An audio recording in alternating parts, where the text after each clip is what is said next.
how many people do you know who struggle with their health?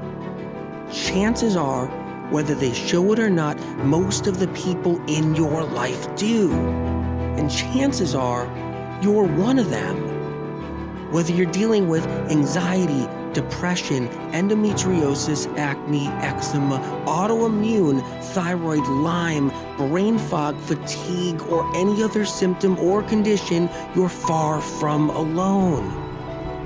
Living with symptoms has become the new normal.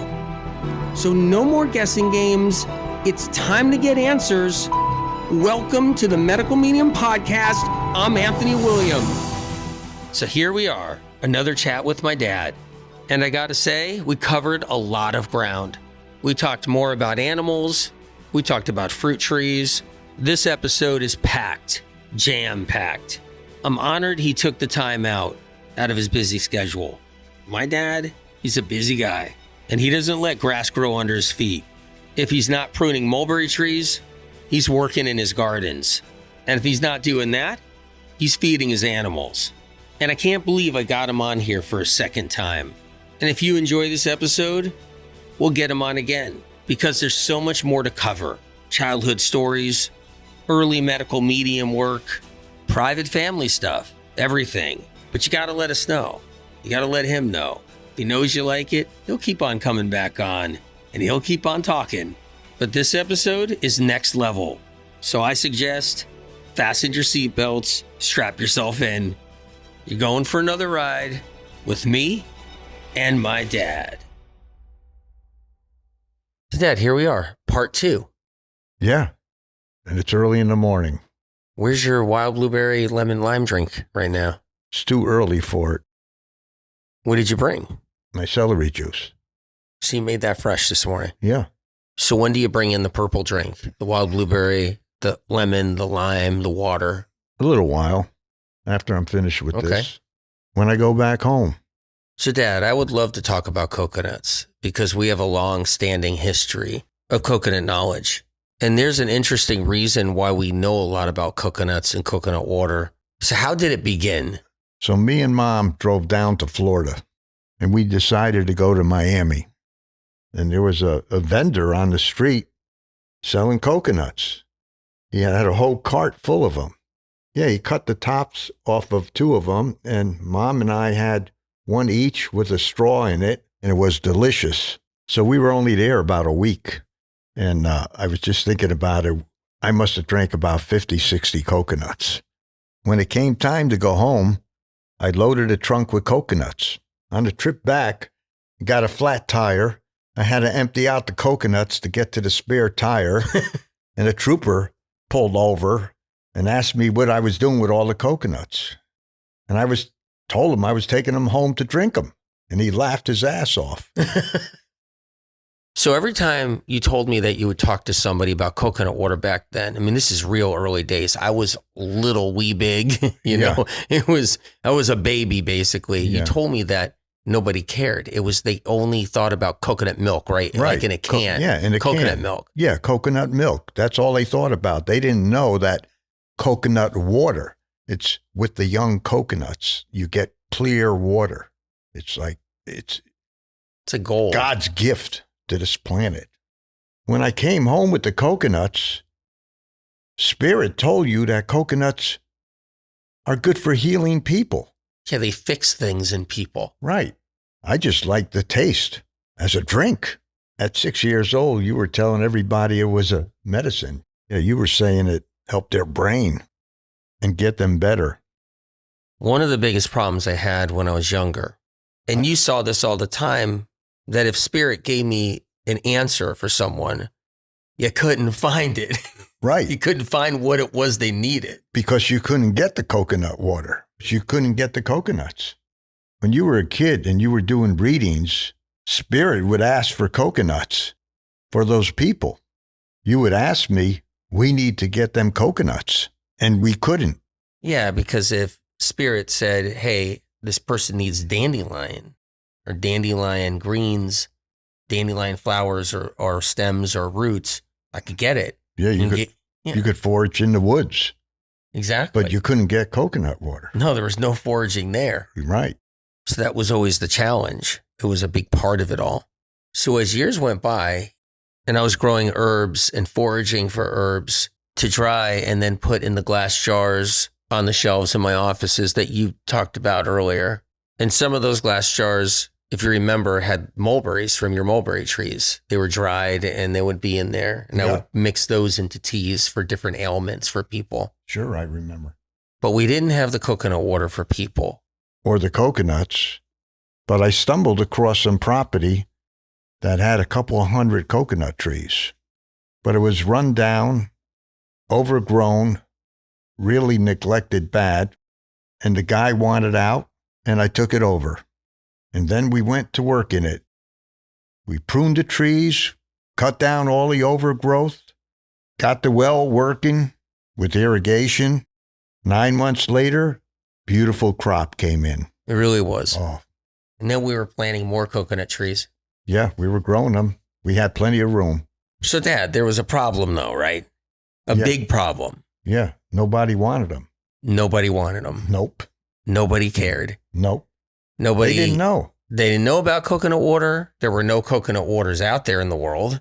Nobody drank it. There was no coconut water market. It just didn't exist. You couldn't give a coconut away. You were sending sick people coconuts for free. Yeah, I didn't care. I just wanted them to have it. So I would just ship them to people and teach people how to drink them. And that's what you were doing too. Yeah, I was trying to educate people on coconut water and how good it was for their health. And you would have them in your office when people came in there to see you. Oh yeah, I would crack them open for people and just have them drink it right there. And they loved it. Oh yeah, they did. They did. It was like everybody in the waiting room, they would just be drinking the coconut water, fresh from the coconuts. You would stock us up there at my office. Everybody would be drinking them every day. It was amazing. Yeah. So Dad, what kind of coconuts were they? They were Malayan gold. So what's so good about Malayan Gold? It was, they had that taste to them. That was just, it was magnificent. Plus, they were loaded with water. I mean, one coconut, it averaged anywhere from 24 ounces to a quart, 32 ounces, sometimes 40 ounces. Coconuts were huge and young. I remember that. They were gigantic Yeah. sometimes. Yeah. And every now and then you would get like a freak coconut. It was a freak coconut because it looked so massive and it was so gigantic, it didn't even make sense. The largest one I got was 13 pounds. Oh my God, think about that. A 13-pound coconut. A nut, 13 pounds. Filled with juice. Filled with juice. So Dad, every time I would help you on the coconut farm and I would go there, I remember seeing a lot of coconuts on one tree, just one tree alone. Like how many coconuts are on one tree? It was an average like over 100, 200 coconuts. So 200 say, coconuts yeah. on one tree. Yeah. So Sometimes more. we had a lot of coconut trees, Yeah. a lot of them. And when you think about 200 or more coconuts per tree, that's thousands of coconuts. Right. Exactly. And the sad thing was nobody wanted them because nobody knew how good they were for you. You could go into the store and you could get the brown coconuts that already been shucked.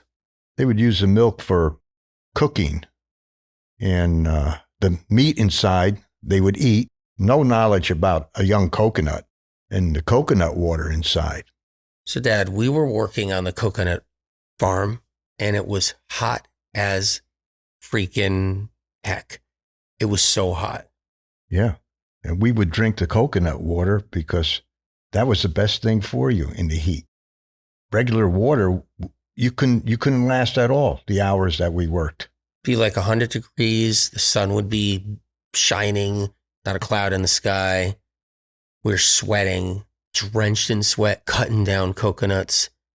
And I would just crack them open. I would just pop them open. Guzzle them down. Yeah. And if Yeah. a coconut fell off a tree and it wasn't protected and it cracked when it hit the ground, I would grab it and I would drown myself with the water. I would just pour it all over my head, drinking it while I was pouring the water on my head.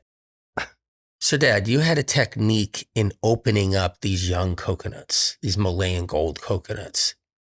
To begin with, there's this cap where the stem goes that you could pop off. And then I use a 5-inch blade and cut a small circle. And the coconut would shoot up a little bit of the water because it was pressurized. And then once you did that, you can pour it out. There was so much pressure in these coconuts that when I would take a knife and pop it in on the top, it would just shoot out and hit the ceiling inside the house. Yeah. So It would make a mess all over the walls. The walls would turn a little brown from oxidation. what about the ceiling? Same thing. The ceiling. You kind of needed an opening station, because if you didn't have an opening station, whatever was around was going to eventually get covered with coconut juice, coconut water. Cabinets in the kitchen would be covered. The ceiling in the kitchen would be covered. The floor would have coconut water all over it. It was hard to manage. So we really had to do it outside. That's what it came down to. Live and learn. Did we see a lot of nature in the coconut grove? I wanted to ask you that, Dad. All kinds. Tortoises was a big one. Well, I remember tortoises coming in to the coconut grove all the time. They would just be in there. We'd be picking coconuts and they would be just next to us eating grass. And the gel from all the coconuts that split open. Yeah, the tortoises would love that. So what other kind of nature came into the coconut farm? Butterflies. Lots of different varieties. We'd see butterflies everywhere. Yeah, you could always count on butterflies coming around. Tremendous amount of dragonflies would always be there. I know that butterflies are a spiritual creature, but dragonflies are a very spiritual creature too. I love seeing them. They could fly backwards too. They keep the mosquitoes down, right? Yeah, they would eat thousands of them a day. They kept our farm mosquito free. Yes. I remember a lot of lizards. Yeah, they were all over the piles of coconuts. I used to imitate them. I used to go like this with my head and neck. That would make me laugh all the time. Yeah. Then every morning I would see bunny rabbits. Always bunny rabbits around. And deer, small deer. Oh yeah, they were really beautiful, those deer. Yeah, they would just stare at us and watch us when we were harvesting. There was a pair of hawks that I could have sworn were really old souls. Yeah, they would sit up in a coconut tree and just watch me for hours. And then there was the tree frogs. They were everywhere, sometimes so big. But they were friendly.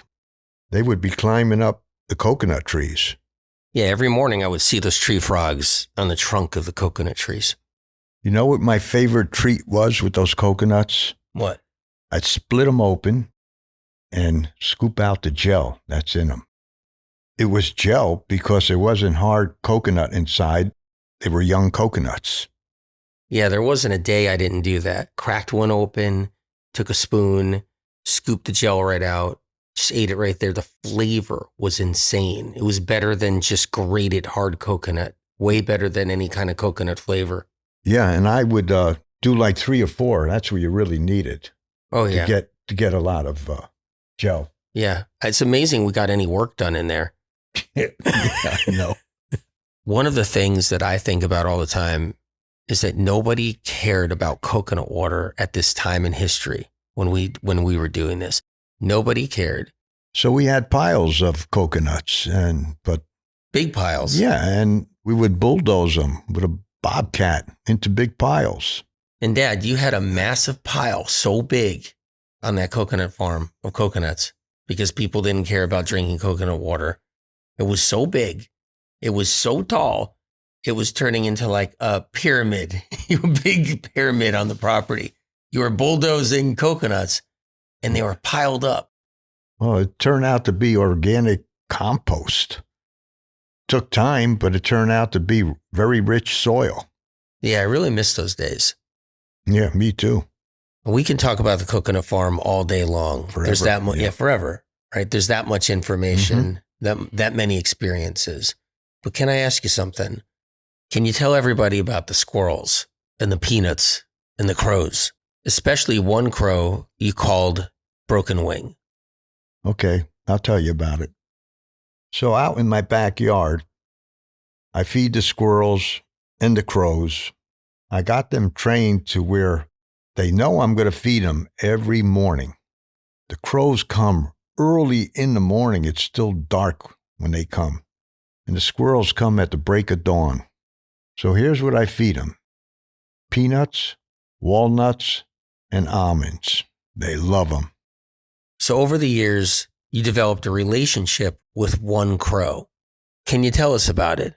Yes, I named him Broken Wing. He came to me with a broken wing. He survived because I was putting out food for him, and I would chase the other crows away when they tried to take his food. All the other crows were mean to him because they knew he was injured. But he really loved Mom. Broken Wing started coming around all times of the day, and Mom would feed him. He got attached to Mom. She was able to get real close to him. Dad, wasn't he like the black sheep?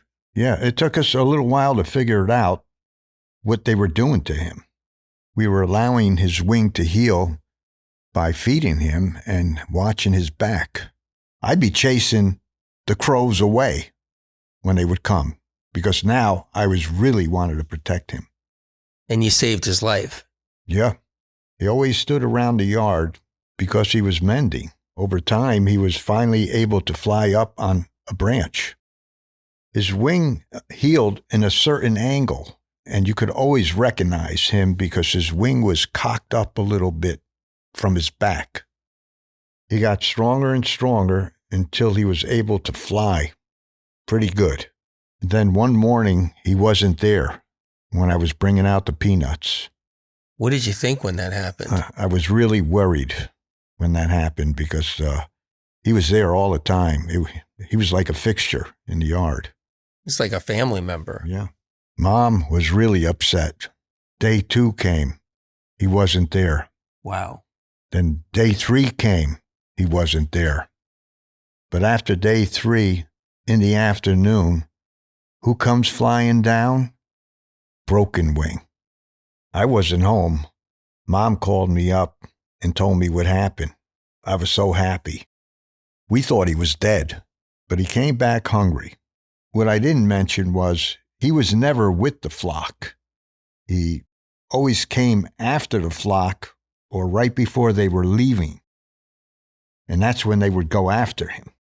They didn't want Broken Wing to get any food. Exactly. So now that he showed up, he would come around for a few days and then he would leave again. And we were getting used to that. But I'll tell you what, his flying became extraordinary. He could fly through the trees. A lot of times the crows were after him. He could outmaneuver them. Then one day he left. He was gone for about 2 weeks. And we figured now they caught him or something really happened to him bad. I remember you guys were really worried about him. Yeah. And then he showed up with another crow that was larger than him. And they were partners. Broken Wing got a family. So Broken Wing and his partner came around for about a week. And we noticed something wrong with her. She might have been injured before because she had a problem with her neck.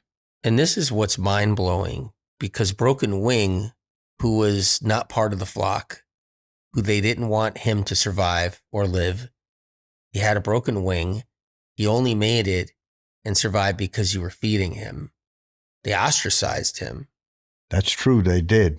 And when he finally heals, he finds a partner who has an injury, a neck injury. And they still were separate from the flock. It was just them two. Meanwhile, they left and they never came back. Me and Mom were brokenhearted. So now a year passes and I'm driving home 2 miles away from home and I see a crow up ahead of me fly by and land on a fence post. And I slowed down because he looked familiar.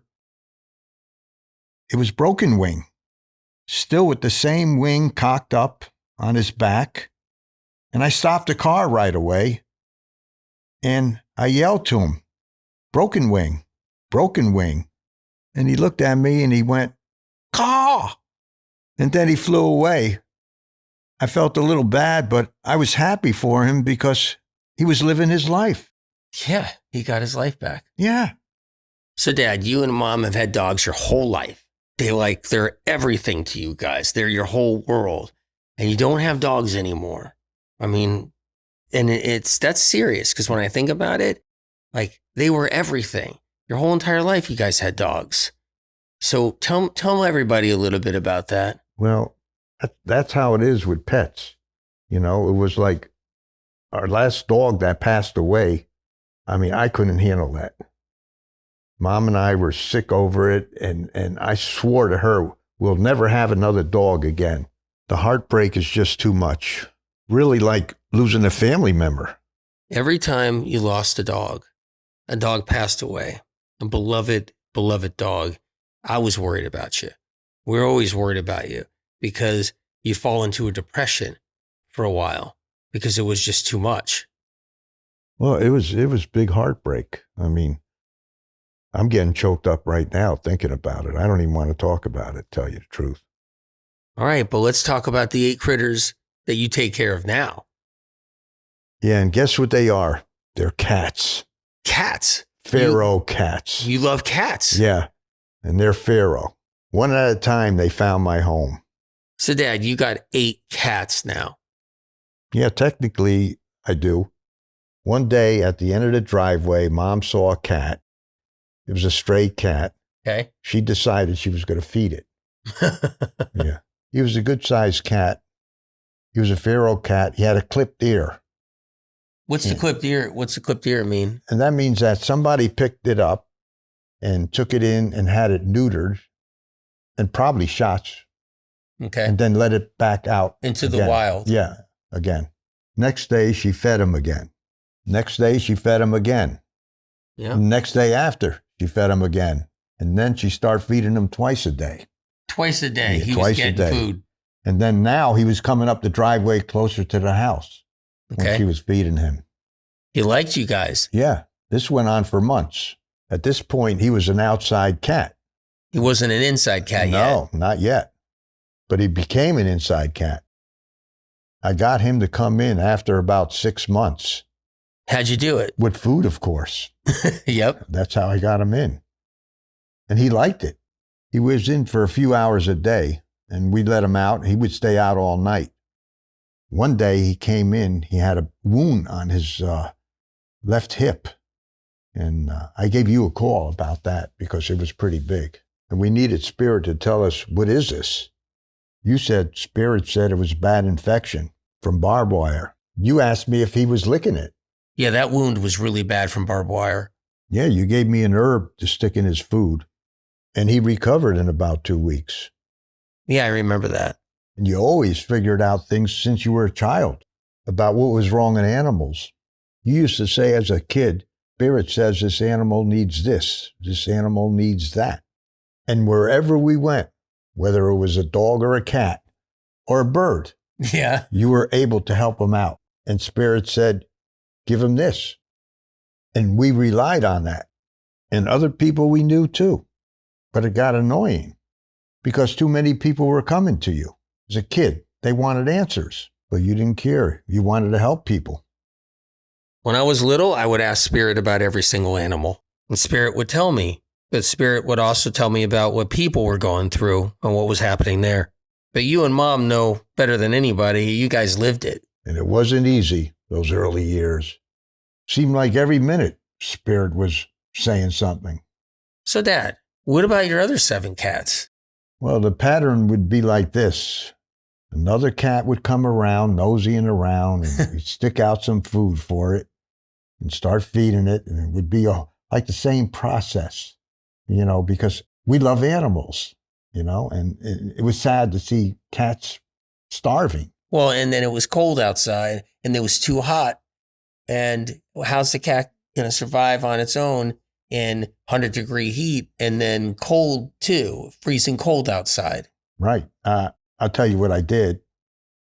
I bought these little heating pads and I plugged them in for outside, little beds like padded. Yeah, for those really cold nights. Yeah.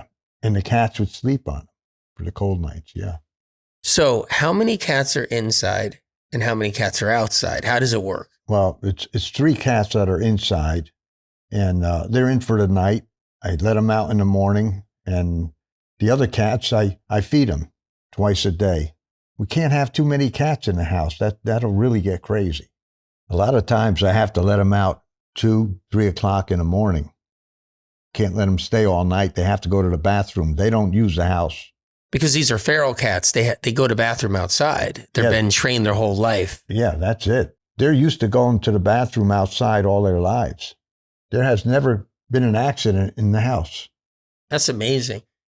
Do you love these cats? Love them. They're a big part of our life now. We love the hell out of them. Does mom love them too? Yeah, she sure does. She always says they are some characters. So how does it work with the cats and the squirrels? They're feral cats, and you always tell me they actually chase and hunt squirrels. Yeah, well, it's been working out good because we've been feeding both of them. The squirrels get a lot of food. Cats get a lot of food. So they're happy. The cats are getting lazy. That's the thing also. You're feeding the cats every day, so the cats aren't trying to hunt for their food anymore. Right. And they're like I said, they're getting lazy. And they're not after the squirrels anymore. They're laying around. Yeah, they're doing a lot of laying around. And taking naps. Doing a lot of sleeping. Are they always in mom's favorite chair? Is that what I heard? They're always kicking them off. Yeah. Just put a towel down and, Yep. They're starting to run the house. They're starting to run the house. Yeah, Unbelievable. Yeah. We work for them. So you guys are working for them. Right. They're ruling the house. They're our bosses now. It's crazy. Yeah. All those little kitties just taking over the house. They're not little. They're not little kitties. They're all big cats. Big cats. Yeah. All right. So, Dad, you were talking about the peanuts, the almonds, and the walnuts for the squirrels. So the squirrels and the crows? Yeah, and the crows. They eat the same thing. It's easy. Eat both of them. So let's talk about the squirrels a little bit. They're all friendly right now because they've been trained. They know when they yell up and they have this noise that they make up in the trees. When I come outside, it's like they're telling everybody, he's out here. He's going to feed us. They're happy. So you have 8 cats. You got how many squirrels? About 20. 20 squirrels. How many crows? It would be like 15, 18, something like that. Crows? Yeah. So you had 8 cats, 20 squirrels, 18 crows. Okay. Let me say something about the crows. Okay. They're not there all day. They come in the morning, they leave, they go all over the whole area. I see them in different places. I could tell it's the same crowd. It's the same motley crew. Yeah. They have a routine. And I bet you the squirrels have a routine, and I know your cats have a routine. Oh, they all do, yes. Crows eat and they disappear. Dad, when I come over, it's like a magic wonderland. You got the cats, which I love. I love all your cats. Even Wildcat. Wildcat I even love, but Wildcat you can't pet on the head. He's a feral cat that doesn't take any crap. He means business. You're not allowed to pet his stomach, but he hangs out on the porch and he comes up to me and he rubs up against my legs and my ankles. And if I pet him, I got to remember, don't pet Wildcat. You always tell me Wildcat will take a swipe at you. Well, you could pet him on the top of the head. On the top of the head. But don't go down his neck or his back because he'll in a second, he'll have you all scratched up. Yep. You know what another reason is why it's a wonderland there? Because the fruit trees. You got all your mulberry trees all growing around the house and in the yard. I mean, you even have some banana trees. You got bananas, you got mulberry trees, you got citrus, you got oranges, you got the ponderosa lemon, which is really amazing, that gigantic lemon, that lemon tree. You have all your fruit trees. You have your gardens. You got your peppers, which we should talk about on another episode. We should talk all about your pepper garden, all about the super chilies, all about all of that. You've been growing peppers your whole life. And it's a magical place when I come out there. It is a very special place. So we did it, Dad. Part 2. Yes. Thanks for coming out here. You're welcome. We covered the coconut farm, which is crazy when I think about it, because going back there, it's just such a beautiful place. So many memories. I remember you cutting down those coconuts. You would put cardboard boxes down below all around the trees. Piles of them. Piles of them to break the fall. Right. Yep. Because when those coconuts came crashing down, the weight of a massive batch of coconuts falling out basically from the sky. A lot of them would split open, shoot juice all over the place. Yeah, if they land on the ground, forget it. And they would land on the boxes and it would protect them and break their fall. Yeah. So we would load up boxes around every coconut tree. Yeah, that was the old way. That was the old way. Yep. That was the old technique. Yep, that was the beginning. Yeah, it was. You know what's crazy? You and I used to always say, don't sit under that coconut tree. That was like a rule there at the coconut farm. Yep. Don't eat lunch Yep. underneath the coconut tree. Never. Always be alert and ready and look up all the time. Yeah, because if one of those big Malayan gold coconuts fell on your head from that height, forget it. It would knock you out, maybe crack your head open. It would be toodalooey. Toodalooey. And so we had this rule: do not sit and eat lunch underneath that coconut tree. Yep. Or any of them. So Dad, when's the last time you seen Broken Wing? It's been years, but I'm hoping he's still alive. He was a strong survivor. What does Spirit think? Spirit says he's still alive. That's great news. And he may come and visit you. I feel that he's always around. I'm always looking for him. He remembers what you've done for him. He'll never forget. And God won't either. Thanks for coming on, Dad. I love you. Love you too.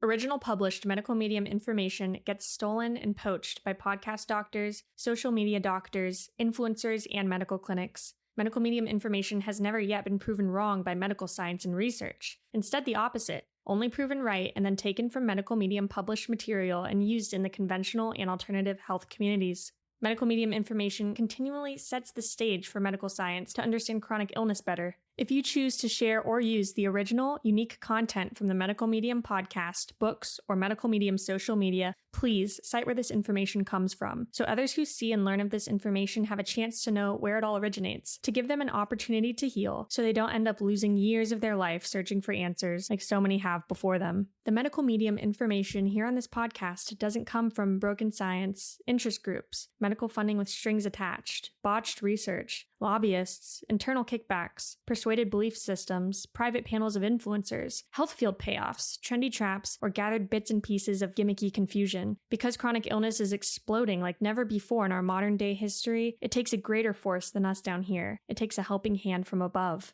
Medical medium information has street cred. It's an organic movement of countless people around the world healing. More healing stories of real people not being paid to tell their life-changing experiences of rising out of the ashes of sickness and entering into the light of full recovery, getting their lives back and finally healing when nothing else in the world of health could move the needle and get them better. The information on this podcast is not man-made. It comes from above, from a higher source. Whatever you believe in, whether God, the universe, the light, or the creator, or if you believe in nothing at all, that we're just floating through space together on this rock. Know that the information you hear on this podcast is separate from all the other noise out there. It comes from a different place, a pure, untampered with, advanced, clean, uncorrupted, original, primary source, a higher source, spirit of compassion.